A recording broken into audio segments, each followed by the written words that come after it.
Hi, everyone. This is Megan. And this is Stephen. And this is the Synchrony podcast where we talk about transforming apostolic dating culture and ending loneliness in the church. I was laughing because your and this is Stephen is getting progressively more like MLB sports announcer type. And in the left field. Mm-hmm. Yeah. It's good. It's a good brand. Yeah. Speaking of brand, segue. Wow. I didn't even plan that. Shout out to Cafe 117. Yeah. Cafe with a K. We haven't been clarifying that when we say it out loud to people. So if you've been trying to search it with a C and just one F, we're sorry. It's KAFFE 117. They sent us these mugs that are substantial. We made 6 cups of coffee, and between the two of us, the pot is empty. Yeah, they with hold 1 cup. They hold the correct amount of coffee. Yes, it is wonderful. Yeah, this is great. And we have a new roast that we're trying today, which I'm really excited about, the Colombian roast, which is yummy. So we might not be able to go to sleep tonight. It's fine. We'll see. It'll be fine. So thank you to our friends at Cafe 117 for supporting us. And if you haven't heard us talk about them before, they are an amazing apostolic run coffee company that produces small batch, single origin and blend high quality coffee that is roasted to order and shipped directly to you. And 20% of their proceeds go to Compassion Services International for disaster relief. So we're grateful to them. We love their company. We love their mission. We love their coffee. Thank you guys for caffeinating the show. Yeah, thank you very much. It is much needed. Babe, you picked the topic this week. I did. Why did you think this was the right topic for right now? I think it's something that everyone goes through. Yeah. I think it is completely normal. Mm-hmm. And it is something that we struggle with the most. What? I'm sure we'll have a description of this, like on the episode that people have seen. But if they were just to try to imagine what you were going for off of that description, I wonder what different things people would be coming up with. Leave it in the comments. Perfectly normal. Yeah. Totally normal. Yeah, we're talking about rejection. Yeah, rejection. And I think it is universal. I think it's just part of dating. It's a part of putting yourself out there. It's a part of taking a chance. Right. It's a part of life. Whether it be about relationships or not, you're going to try to do things in life and it's not going to go the way you expect it to go. That's a really good point that I hadn't really thought about in relation to failure. So there's, I don't have good articles about this. I did not do this research beforehand, but there's this sort of theme in some articles and writing today about how, millennials, which are our generation and slightly older than us, struggle with, perfectionism. We were raised to really aim for achievement. We struggle with failure. This is a stereotype.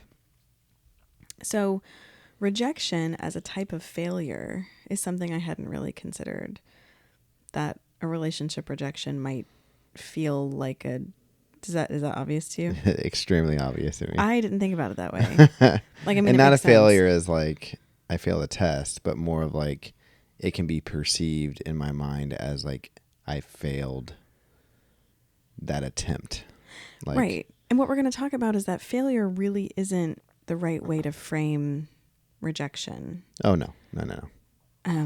Because rejection is about two people not finding what they're looking for in an interaction, not about one person failing some kind of test or mark. Yeah.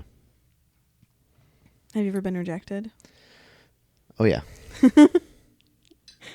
A lot? Yes. In different ways, but in terms of relationships, I shot my shot and it didn't always work out. Or maybe I thought I made my shot more vocal, and in hindsight, I might not have actually been clear with what my intentions were, and the signals were never picked up, and I perceived it as, oh, they don't like me. She must have decoded my secret message. Yeah. Yeah. She obviously reads my mind. Right. Yeah, like what are your memories of, I mean, don't go into detail about who was rejecting you, but like what do you remember about the experience of rejection? Like what was the what did you take from it? I think the biggest part of rejection for me was it impacted my self-esteem. Mm-hmm. And I may have had friends tell me otherwise, like, hey, you're a good person, you have your act together, you know how to communicate, whatever, you're handsome, you're good at sports, whatever. You know. Handsome. You're handsome, you're good at sports. Every girl should like you. Exactly. And Steven is stupidly good at sports. Let's just pause for a minute and talk about stop. this. No, it's really Stop. I'm not The complimenting. last one you talked about me doing sound really well. I'm Now not you're complimenting you here. This isn't a compliment. It's annoying, frankly. Steven will pick up a random sport and just be good at it. Like one time I remember we went to a driving range like for your birthday with some friends. You do not play golf. I definitely do not play golf. You do not know much about golf. No. You're not a golf. You don't watch golf either. Not regular golf. You watch disc golf. Disc golf, yeah. Yeah, but you don't watch like golf where you have to pick the right iron and aim at the right, like have form or whatever. And you picked up, I don't know, a club and just flung golf balls farther than anybody else in the group. Like you were just like, oh yeah, like it took you 2 attempts. And you're like, oh, I know how to do this now. And you were just like 4.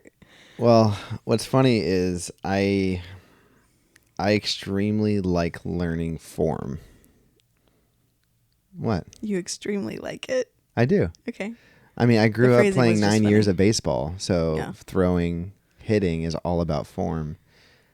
So if you can apply moving your body in a certain way in a form for baseball for hitting, I feel like it's applicable in any other sport. So what I do is I really analyze my form and I try to correct it. It's I'm sure that's what goes into it, and that's a wonderful approach, and I appreciate that strategy. As a It's person why I who like bowling. It's why I like disc golf. It's why I like ping pong. It's why I like a lot of that stuff. as a person who has little to no hand-eye coordination and very little athletic capability, it seems like magic. It seems like you walk up to a new piece of sporting equipment and you're like, ah, yes, my hands and arms were made for this thing. And you just do it. So anyway, it's apparently not just a natural inborn gifting. He has to think about it, but it seems like that. And it's really annoying. I think that's the fun for me, though, What? is having to think about it. Anyway, this is we're on a tangent, but I'm sorry. this is not, I appreciate that you can do this, but I just find it magical in ways that I find frustrating because I am not good at sports. I feel like it doesn't take much for you to think it's magical because you've never played sports. Yeah, it's true. It's just mysterious. Like, Anyone who's ever done any sports is like, what he's talking about is not that fascinating. I'm like, what is this voodoo? Am I allowed to say voodoo on an apostolic podcast? We're kidding. Yeah. Anyway. It's joking. Yeah. So backing out of that. Okay. So you talked about your friends, no matter how they kind of built you up, like the rejection was still present. Yeah. Because the person I wanted was not ultimately there. Right. So I felt like even though all of those things may have been true that my awesome friends were trying to pet me up with, It wasn't enough. it wasn't enough. Right. Whereas there are so many more variables that go into relationships and rejection, or maybe that relationship not being the right, relationship for me, or maybe I was too young or. Yeah. What about you? I was rejected twice, Okay. I think. Maybe more than that. I mean, and this is a problem that I think a lot of people experience. I purposefully avoided putting myself in situations that I felt could lead to rejection, to the point where I would hide my feelings about someone and not tell them that I Because liked you were them. worried about being rejected. Right. That was a vulnerability that I didn't want to experience. And in the relationships that I was in, again, like I dated more than I wish I had when I was a teenager, probably. But, I got into relationships where I felt very, very pursued, sometimes choosing to go into relationships that I knew didn't really make sense from the get-go, right? Just because it made me feel safe in it, like I wasn't going to get rejected, right? Yeah. Like, So yeah, I didn't experience a whole lot of rejection. The ones that I did were pretty terrible because I also don't, historically, I have not handled failure well. Like I have a little bit of that, like, I won't call it perfectionism, but, you know, trying to achieve my way into the hearts and minds of the people I love. So like, I talked to a therapist about it. It's fine. So like, I, I think that, you know, those for me were very, kind of earth shattering when they happened. And I remember my responses, my unhealthy responses being either to self-sabotage, right? Like, oh, I'm not enough. I'm not all these things. I'm not skinny enough, pretty enough, whatever it was that I thought was the reason why this person didn't want to be with me, right? Or demonize them, or maybe both, depending on the day, Yeah. right? Like make them out to be, oh, they're making these terrible relationship choices and they're doing all these things and they're wrong and they're bad and they're dumb for not wanting to be with me. And neither of those things were necessarily true, right? But I think that's our tendency. We want to rationalize why someone doesn't want to be with us because we see their rejection of our advances as a rejection of who we are, as them saying that who we are, what we bring to the table is not sufficient. And that's not necessarily what's happening. I think that was a big part of it, is like them saying no to me is, and not that they don't have a free will or something. Right. It is okay for someone to say no. Exactly. But in the moment, it feels like they're saying no to who my character is, who my values are, Right. and that they can't see the bigger picture. Yeah. And despite the fact that it's okay for them to say no to me, Right. and it's not the end of the world that they did. Let's talk about that more. What you just said a minute ago about, you know, feeling like they were rejecting you without knowing everything about you. Yeah. Right.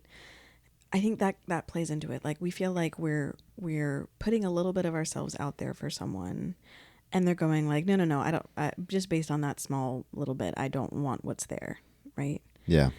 And first of all, they might not see your entire person, right? They might not understand who you are at depth, and it's still okay for them to say no. Yeah. Like they don't have to want to advance your relationship further at that point. And there's a bunch of like, sidebar, there's a bunch of weird like alpha male content out on the internet right now telling guys that if she rejects you, that you're doing it wrong and you're a beta, or like you don't take her no for an answer, and that's trash. And you should unsubscribe from all of that if it's coming up in your feed. Yeah. None of that is biblical. Or just kind. Like it's not kind to you, it's not kind to her. It's just not healthy to think that way. So it's okay for someone to see some parts of your life and just go, that's not for me right now, right?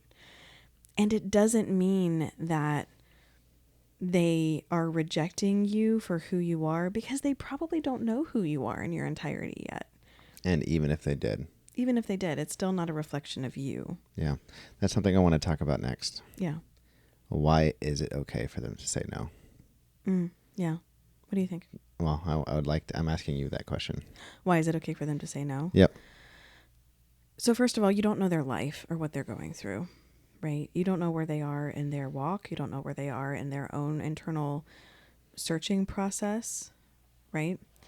And you don't know unless you've, gone through a really detailed discussion process what their values are potentially at this early stage. When we talk about rejection, we're not really talking about a breakup where you've developed a relationship and then it ends. Yeah. We're talking about someone who says no to the initiation of a romantic relationship or interaction. So you don't have the context about what they're looking for. And we've talked about this metaphor before, right? If you walk into a store and you say, hey, I'm looking for, do you guys have this type of light bulb? And they say, oh, no, sorry, we don't carry that.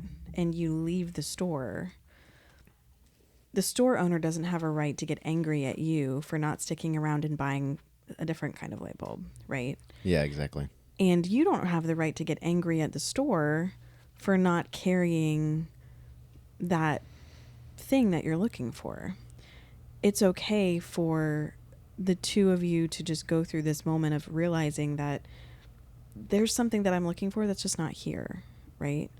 I'm looking for something specific and you don't happen to be carrying that. And that doesn't mean that you're a bad person. It doesn't mean that you're a bad partner. It doesn't mean that you don't have a ton to offer to a relationship. You are just not offering what they need.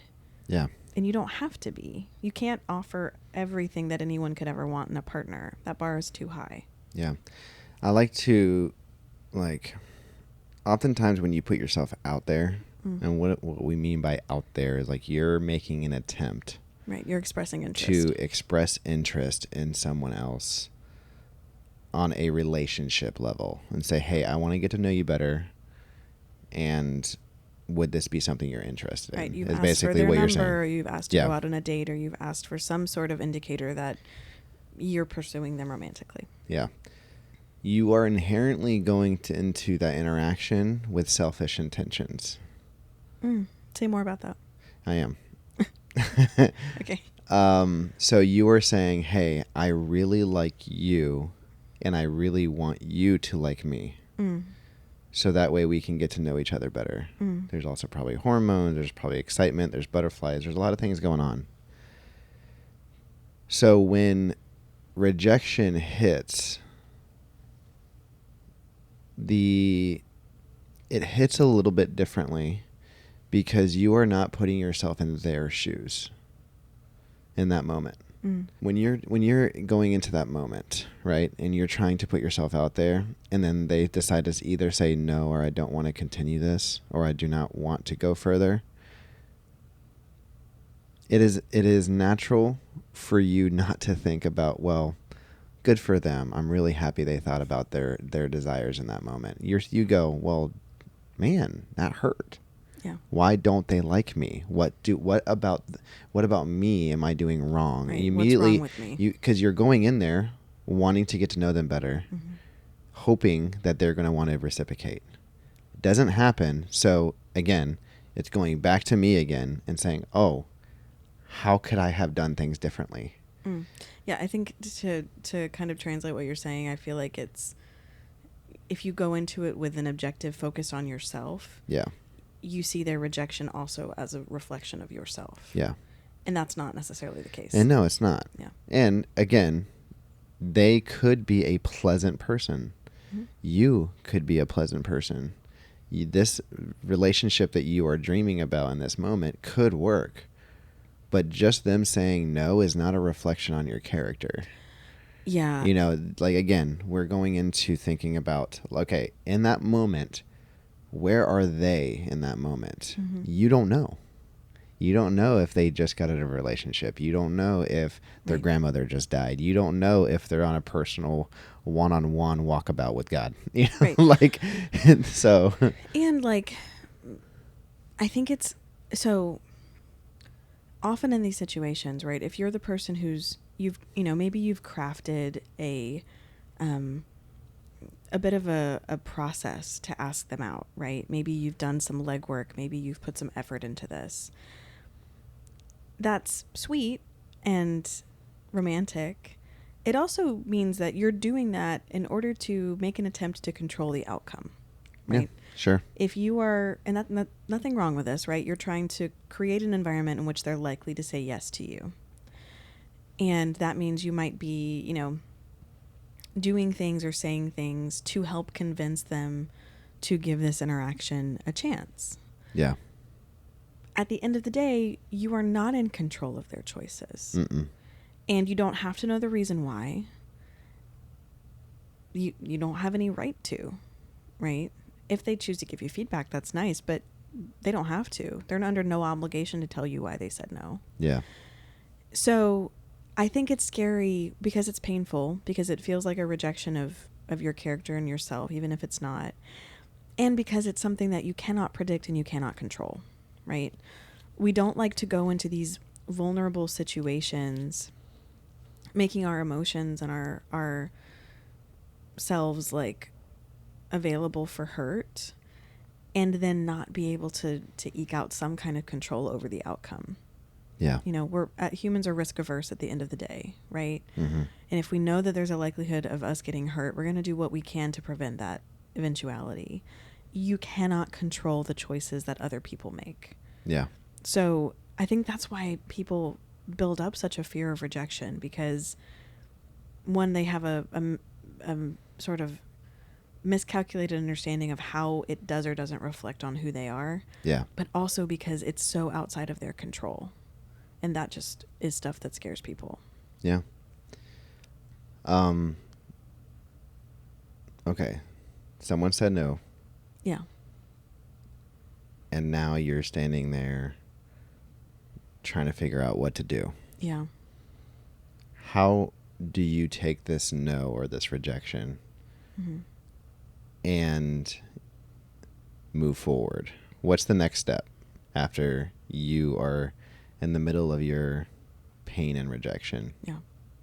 I think the first thing, and this is sort of like a pre-step, you need to get clarity about whether or not this is a rejection. And Yeah. I say that because I've talked to people who are in like a talking relationship with someone, and the other person says or does something, or like changes the frequency with which they communicate, or changes their tone, something about the dynamic shifts. And that person could choose to interpret that as, oh, they're done here. Yep. But it hasn't been said overtly, and it's not clear. And it is kind to you and them for you to get clarity, right? So the first thing, I think, if you're in an ambiguous situation like that where you're not exactly sure where their head is, you should ask. Like, hey, I just want to get an understanding of whether or not you're still interested in pursuing anything here, right? Yeah. And you don't have to be mean about it. You don't have to be like, because it seems like you're ignoring me, right? Yeah. Just be kind. Hey, I just, I've enjoyed talking to you. I'm enjoying getting to know you. I just want to make sure that I understand how you feel about this. Yeah. The more direct you can be, the better. So if you're in the situation where there's some ambiguity about how they're feeling about it, ask directly. Yep. And just wait patiently for their response. I liked what you said, ask directly. Because sometimes when you want to know information without acting insecure, you give misleading questions. Or you self-deprecate. Not misleading, maybe that's not the right word, but you'll give vague responses trying to hope that they give information as a result of that vague response. Yeah, and it's just a bunch of like passive aggressive like mind games. And I think that's one of the things that really attracted me to you. Thank was you were very clear with your communication, and there was no mind reading involved in our relationship. And I absolutely loved it. Yeah. So like, there's no questions about it. If I had a problem, I said, hey, Megan, can we talk about this problem? You're like, yes, please. And I was like, this girl's amazing. Yeah, no, I mean, like nobody wants to have to try to guess. Yeah. Right. So ask for what you need. Say what you think. Hey, it seems like we haven't been talking as much lately as we have been the last couple of weeks. Are you still interested in talking more? Do you want to keep getting to know us better? Getting to know each other better, right? So ask for what you need. Wait patiently for their response. Don't assume that they've ghosted you if it takes them a little bit of time to answer. This is scary for them too. Yeah. And they might have other stuff going on. Yep. So I think that's step number 1, is to get clarity. Yep. Okay, then what? Step number 2, if they come back and they say, no, I don't want to do this anymore, I'm ready to move on. The first thing you're going to do is give grace in 2 directions. Why? Okay, where are you going to give grace and why? You're going to give grace to yourself first, and recognize that this rejection is not a reflection of you. It is not a reflection of who you are or what you are worth. Yeah. Right? We were having a conversation about this online, and someone was saying that rejection really makes them question their self-worth. And I responded, like, the value of gold does not change, even if someone prefers to wear silver. Right? Oh, wow, that's good. Thank you. My little fortune cookie sayings on Instagram are really coming in handy. But I think it's true, right? Your value is indisputable. And as a child of God, made in the image of God, your value does not change based on someone's preferences. Yep. So first of all, you need to look at yourself, give yourself grace in this moment. It's painful. It's difficult. It has not changed anything about who you are. And it does not mean anything about what you are capable of, what you deserve, what your value is, right? That's not the scope of this conversation. It's just a difficult interaction about what you guys can and cannot provide to each other. Yep. Okay. You're also going to give them grace because, again, we don't know them well enough at this point yet to really understand why they might be saying no. Why would you give them grace? They just broke your heart. Sorry, I'm obviously being facetious. Right. You get to choose. Like, I'm done with this whole, like, I'm an adult who can't handle the emotions of dealing with other adults. Like, come off it. We're grown-ups, right? You are an adult. That's my wife. Thank you. You are an adult and you get to pick how you respond. That person is not responsible for taking care of your heart. Yeah. They are not your husband or wife. It's not their job right now. You are in control of your emotions. Their rejection is not about you in the sense that they are fully within their rights to tell you what they think and what they need without having to cushion it to make you feel better. Yep. It's not their job. Again, put yourself in their shoes. Yeah. Because they are hopefully thinking about what they want in life and what is important to them. And in that moment, apparently it's not you. Right. And maybe you're not going the same direction. Maybe there's things that are out of your control. Maybe you are the best possible partner that could ever exist for them and they're making a bad choice and it's still not your job. Yep. And it's still not their job to make you feel better about it. You have to respect their decision. Yeah. No ifs, ands, or buts. A no. You don't have to agree with it. Right. But respect it. And it's not going to be anything where it's like, none of this backhanded, like pretend like you respect it so that you can get another chance later. That junk has no place in Christian relationships. If someone says no to the Lord God, he does not act in their life, right? Yeah. Like if someone rejects the truth that will save their soul, and has no interest and turns away and commits that heresy, God says that he'll let them believe a lie and go on their way. The Bible says that. The Lord himself will not grovel after a rejection, right?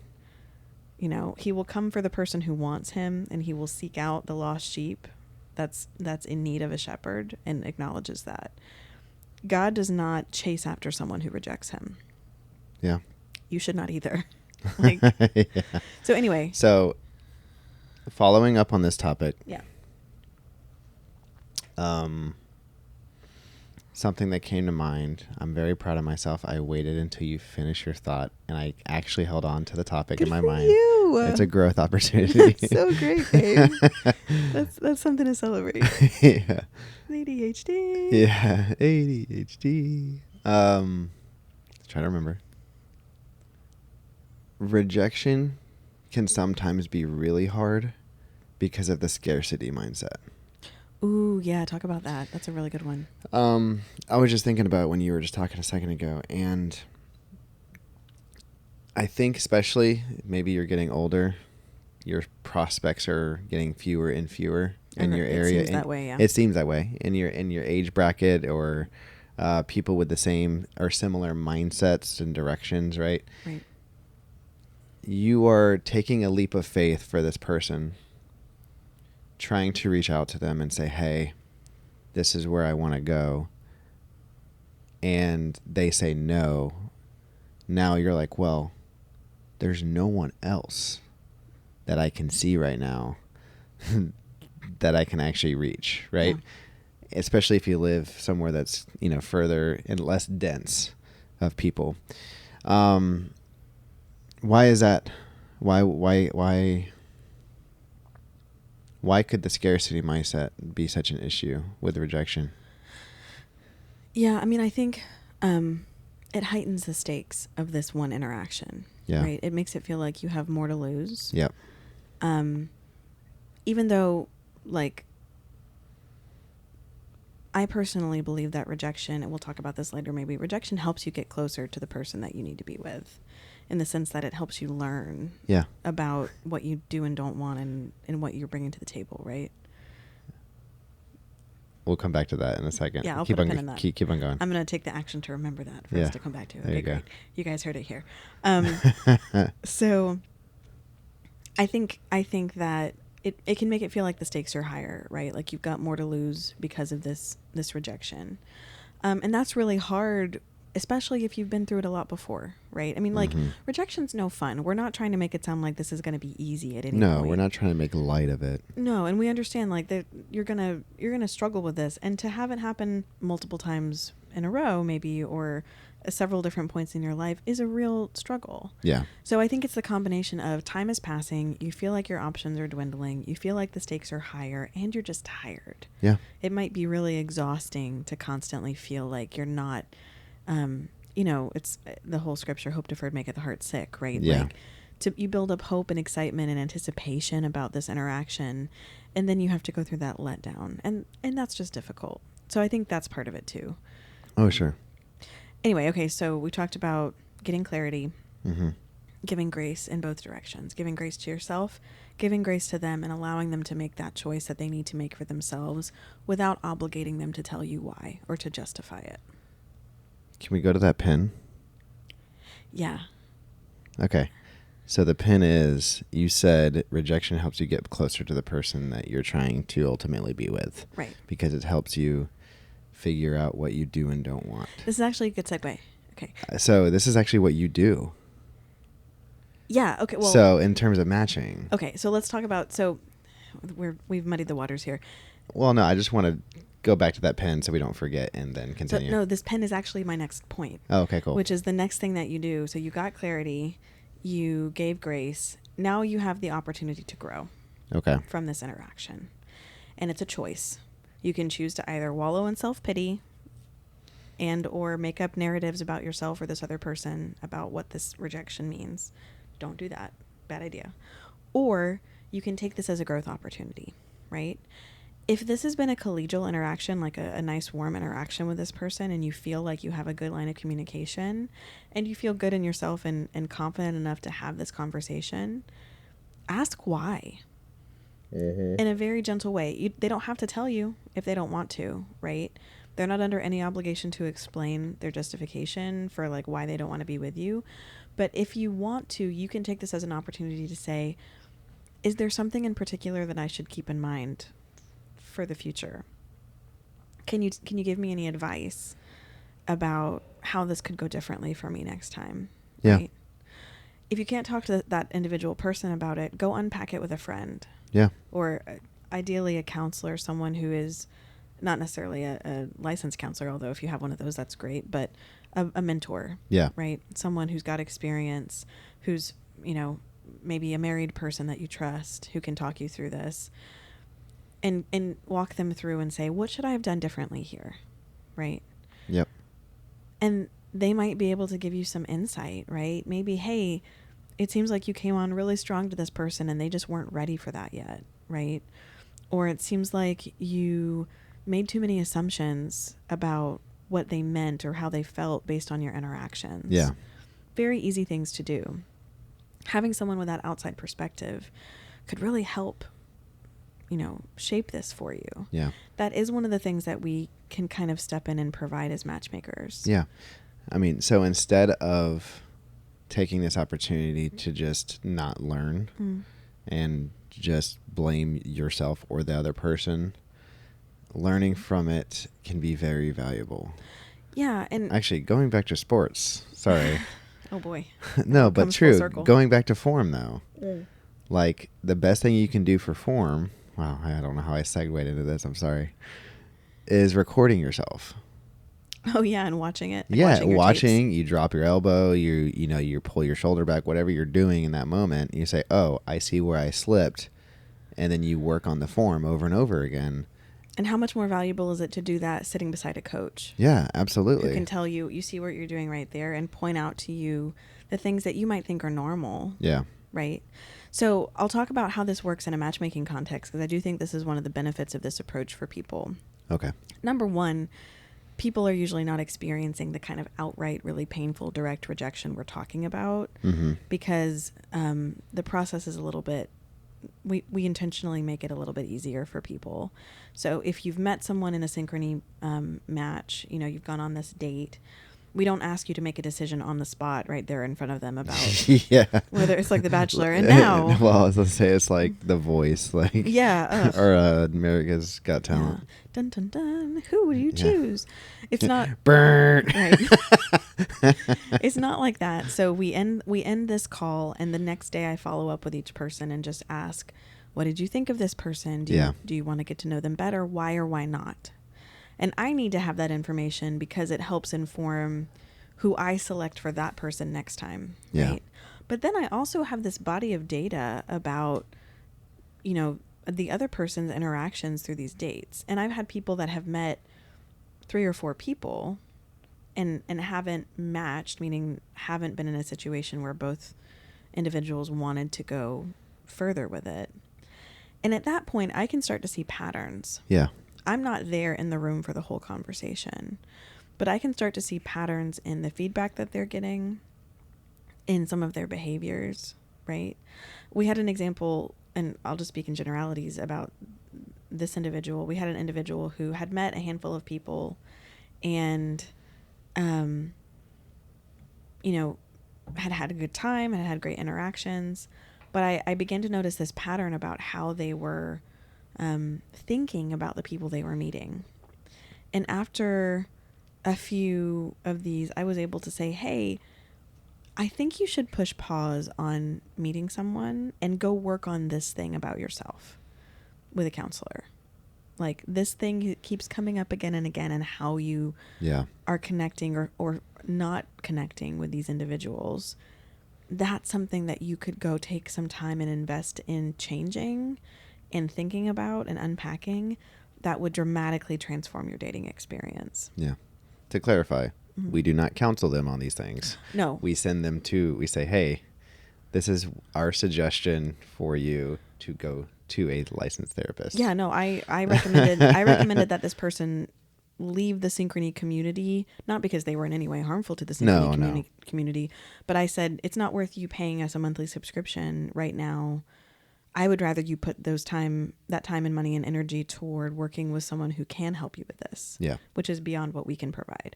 But me being in the room, proverbially, so to speak, with this person as they met new people allowed me to see patterns. It's like watching the tapes with a coach, right? Allowed me to see patterns of how they were interacting that painted this picture of a place where they might struggle significantly in relationships. Yeah. And it is more beneficial in the long run for me to say, hey, take a break, work on that, and then come back to us when you're ready, and be able to help introduce them to a great, healthy relationship because that pattern has been addressed. Yeah. So that's kind of an extreme example, but there's other places where it's more like me pointing out dating barriers. Yeah. And if you haven't listened to the episode about dating barriers and you don't know what those are, go check it out. We have a course that you can explore to help kind of identify them in yourself. But these might just be very small things that kind of prevent connection. Yeah. Right? Like speaking way too quickly in the call, or not leaving enough room to ask for the other person to ask you questions. Yeah. Right? I used to be terrible at that. Yeah. I'm still working on it. Yeah. But anyway, so it's beneficial to be able to have someone in your corner coaching you on this. Yeah. Matchmaking provides that in a way that most other relationship settings do not. Especially if you're doing most of your, most dating communication that's outside of the synchrony context is happening in text-based formats these days. Yeah. Right? You're on Messenger, you're texting back and forth. Maybe you're calling a bit, but that seems to be more the exception than the norm. Yeah. No matter what generation you're in, I think it's becoming fairly ubiquitous that's where it starts at minimum. So it can be difficult to really get perspective on what those interactions are like, and talking it through with someone that you trust is helpful. Absolutely. So you're going to grow from the experience. And if you come out of this and you're like, wow, this person said that, they didn't want to move forward because I wasn't able to offer them A, B, and C, you have the ability to then go, are those things that I need to be doing? Is that part of what I want? Is that part of my value system? Right. Yeah. One thing that, Sorry, finish your thought and then. well, I was about to give an example. You say your thing first. Okay. So a part of understanding this process and saying, hey, how can I learn from this, is sometimes you get a little excited and zealous about it. And so the next interaction you go to, you have a plan on how to do the next interaction. Yeah. And like, I'm going to use the word scare someone off as an example, but I'm going to give you a comparable example. Say you scare someone off with that, right? And say like, oh, he or she came on a little too aggressive with their plan for how this interaction is going to go. Yeah. It's kind of when you and I first got into like really going deep into Dave Ramsey stuff. Oh, Lord, Stephen. What? I know where you're going with this. Yeah, and it's like you get excited about the plan. You get excited, and like, don't get me wrong, I fully think that Dave Ramsey courses are amazing. I think it helps a lot of people. Push pause. These are about getting out of debt. Yes, specifically financial. Yeah, I think that it is a awesome way to help people stay motivated to get out of debt. And you became an evangelist. Yeah, exactly. So anyone around me who remotely had debt at the time was a target of like, hey, you need to learn about this guy, you know. Yeah. And I cornered many friends and probably damaged relationships as a result of it. Right. So it's like, not everyone knows about your plan and needs to know about your plan. It's just using it as a guideline to understand how to move forward, and it can help you, you know, like, so I'm trying to be balanced with that and say that like, this information you're learning about yourself is valuable, but not everyone's on the same wavelength. Right. And someone can also point out something that you don't have that you do not need to acquire. Yes. Right. Exactly. Like, you know, like I've watched two people meet, and afterwards they said, hey, we dug a little bit more into the specific callings that we have, and it just doesn't quite line up. Right. Yeah. Like an example is, I feel very honored to work with, we work with a decent number of missionaries. Yeah. Which is incredible. That's one of my favorite parts of this, is that we get to help people that have a passion for the field, right? Yeah. And I introduced two people that are both involved in foreign missions. And in my mind, they were kind of in the same geographic region-ish, right? Sort of working... Similar countries with similar languages and... In my mind, like they were kind of in... And we're painting with a very broad brush here for reasons. Yeah. But, you know, I'm not an expert on that, right? And so when they got into the call with each other, they had a great time. They had a great interaction. They enjoyed each other. And afterwards, both of them were like, yeah, you know, this person is working in this very specific type of field, and I just do not feel a call there at all. Yeah. Cool. It is not that other person's obligation to suddenly cultivate a call to this other region of the world, right? No. So that's a very obvious thing, but it could also be something that's a little bit more... You know, one thing that people will say is, oh, I really want someone with a lot of drive and ambition. Yeah. What does that even mean? Well, we'll unpack that in a different episode. But it's something that people are looking for, right? And if you have someone who is very driven, I've been in situations where they'll meet someone and say, this person just isn't driven enough for me. Yeah. That person might not need to be more driven. That might be the pace of life that they are content with and that they feel they're best in. You don't have to change based on this person's feedback. Yeah, absolutely. You have a choice of whether or not what they tell you and the feedback they give you is something you apply to their life, to your life. So you're going to get clarity about what they mean. You're going to give grace in both directions. You're going to grow. Yep. And then to keep with the G theme, you're going to get up. There you go. And get back on the horse. Yep. Like, it's not going to feel good. Rejection does not feel good. No, never. Never. And you might have to take some time and feel that hurt a little bit and kind of just take care of yourself for a day or two. And that's okay. But you're going to get back up and go back into the dating space with an open heart and open mind. Yeah. It is not okay to extrapolate the actions or decisions of one person to everyone else in the same gender. Yeah. Like, it is not okay to say, this woman rejected me because she thought I wasn't, driven enough. And Yeah. all women expect men to be too driven. Yeah. We've seen that so many times. And you see it all over social media too. It's gross. It's very toxic. Yeah. And we understand it came from a place of hurt. Right. But also it comes from a place of a lack of empathy.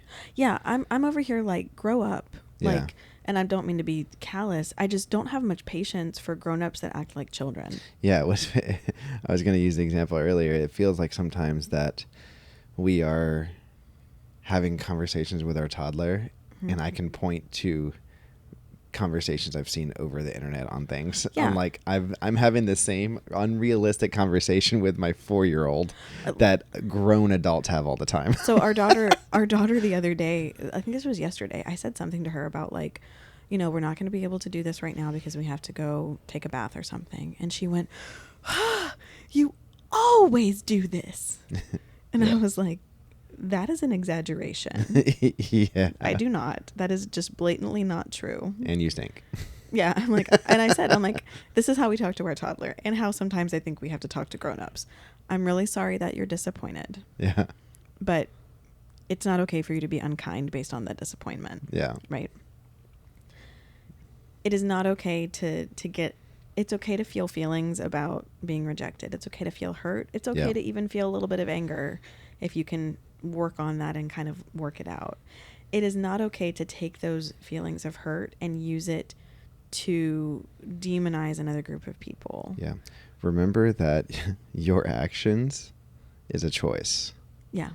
If you are choosing to feel a certain way about someone. Yeah. You get to control your emotions. And the way that you choose to talk about that person is a choice. So even though that person may have hurt you, you do not have to choose to gossip.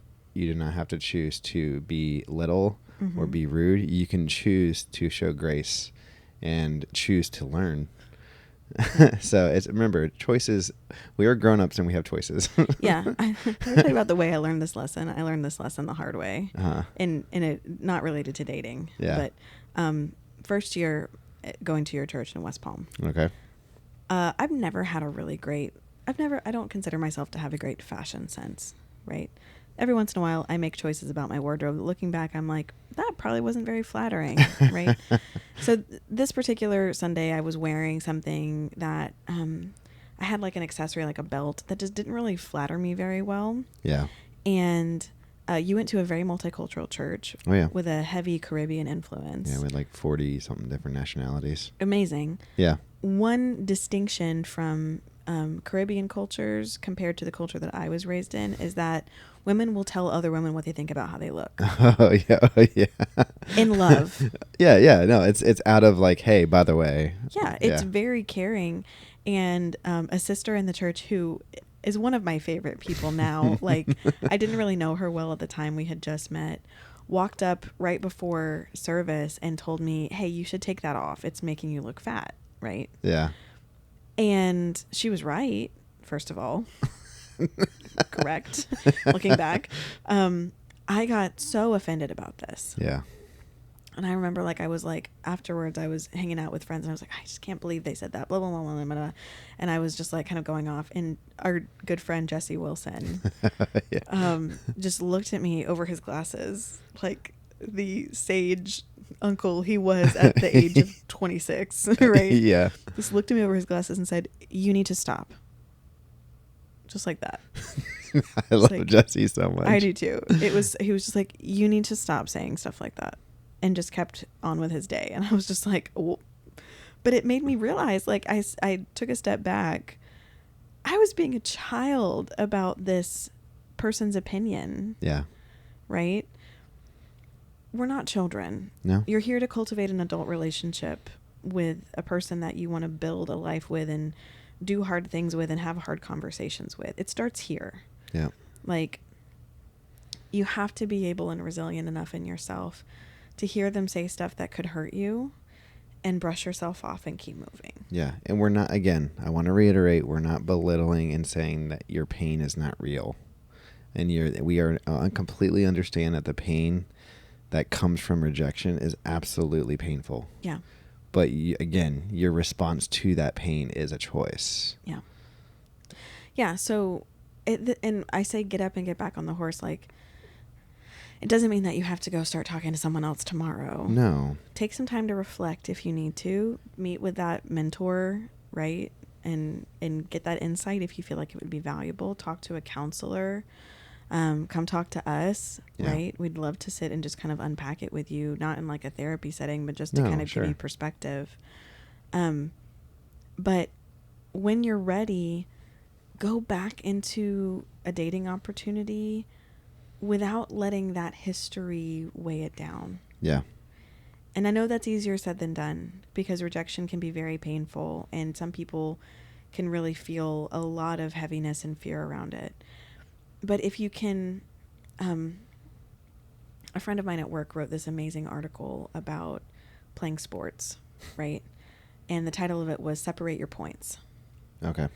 And she was a competitive volleyball player. Okay. And she talked about how she would have coaches who would tell her if they scored an amazing point, the coach would clap and then be like, okay, separate your points. And then if they got absolutely smashed on a point from the other team, they would say the same thing. Yeah. And the idea is that every single opportunity to score is a new opportunity. Yeah.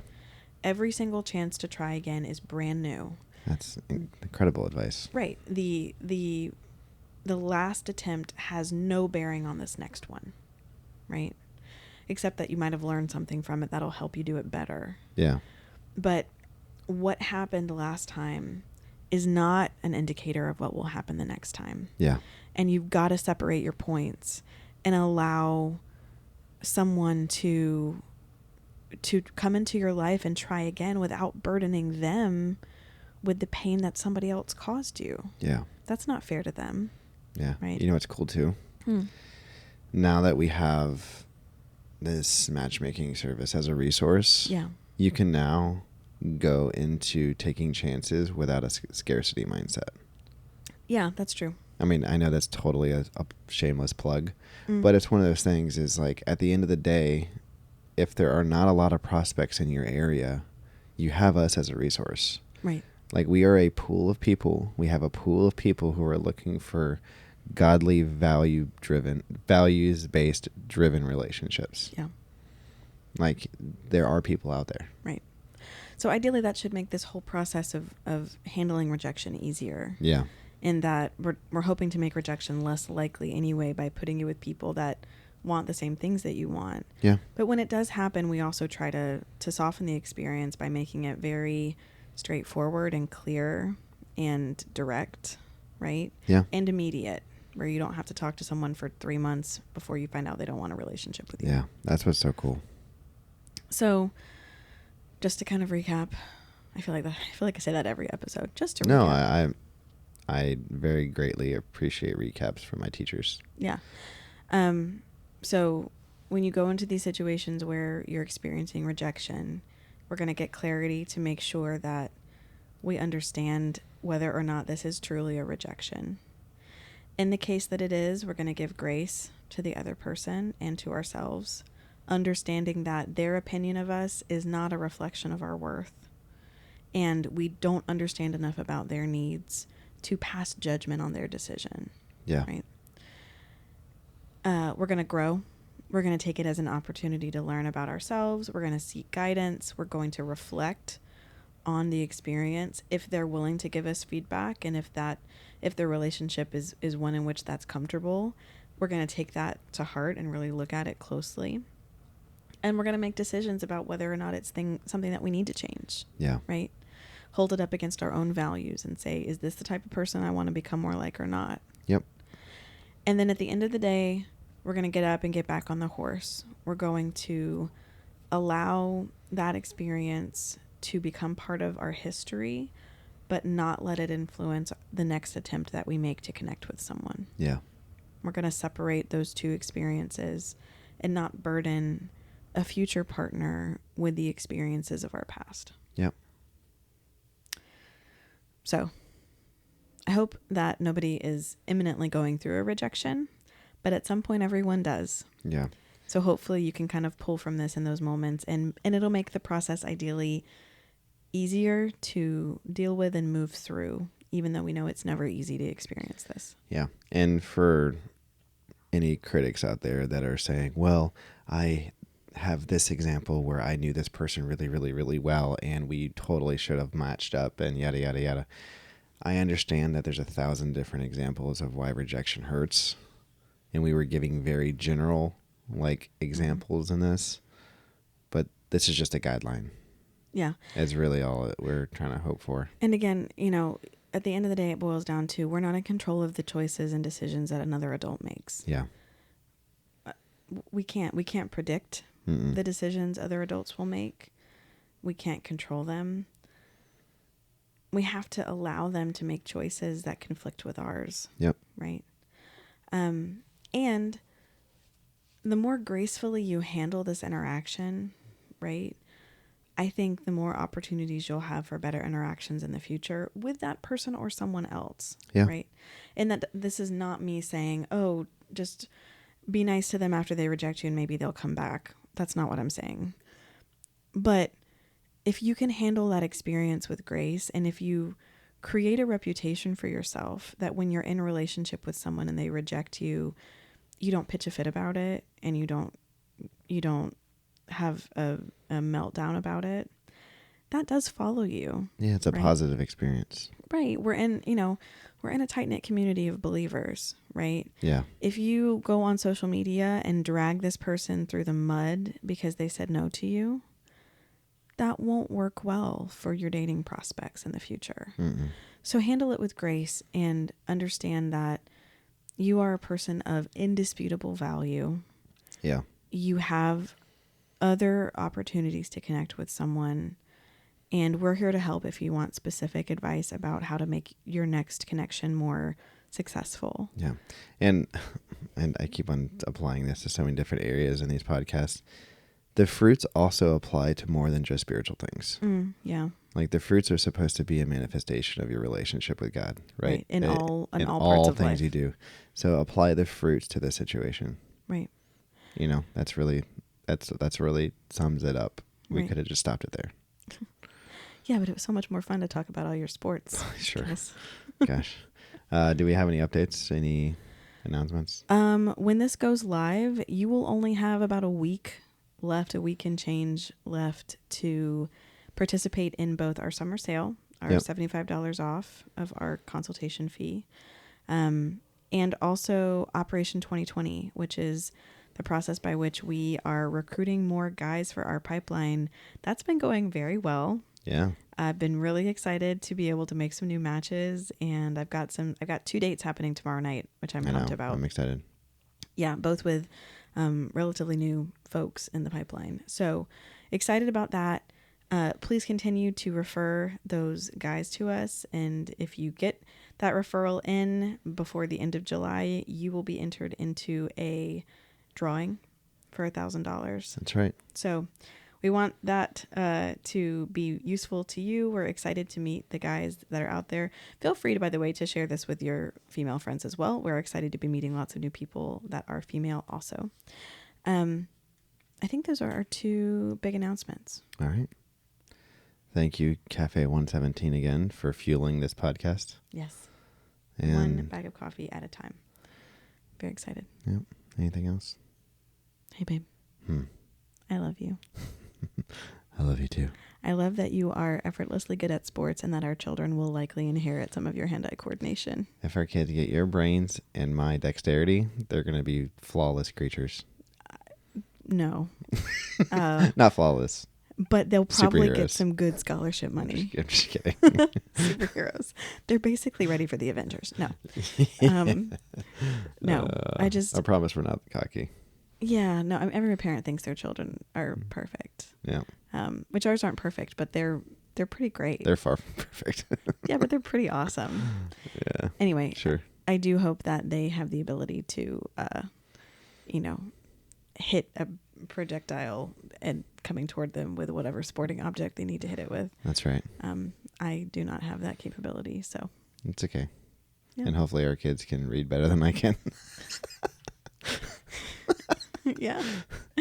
It's all about combining your strengths, guys. That's right. At the end of the day, it's just about bringing two people together with different strengths. That's right. All right, everyone. Have a good night. Bye. Thanks for listening. See you later.